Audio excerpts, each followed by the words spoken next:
या व्हिडिओमध्ये आपण बघणार आहोत की पती पत्नीच्या जॉईंट अकाउंट उघडून त्यातून प्रत्येक महिन्याला ठराविक रक्कम मिळू शकते।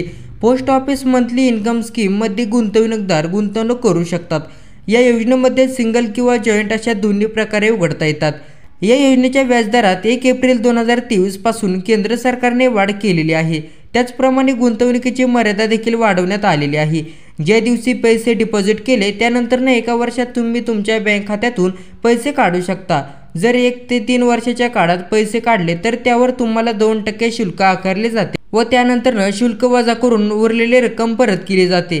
3 वर्षानंतर गुंतवणूकदाराने मुदतपूर्व खाते बंद केले तर जमा केलेली ही रक्कम जमा केलेली जी रक्कम असेल त्यावरती 1% वर वजा केली जाते।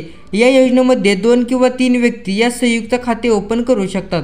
यामध्ये संयुक्त खात्यांचे रूपांतर हे खात्यामध्ये करता येते, तसेच एका खात्याचे रूपांतर संयुक्त खात्यामध्येही करता येऊ शकते। या योजनेअंतर्गत एका खात्यात गुंतवणूकदार जास्तीत जास्त 9 लाख रुपयापर्यंत गुंतवणूक करू शकतो। संयुक्त खात्याची मर्यादा सरकारने वाढवलेली आहे। ही मर्यादा आता 15 लाख रुपये करण्यात आलेली आहे।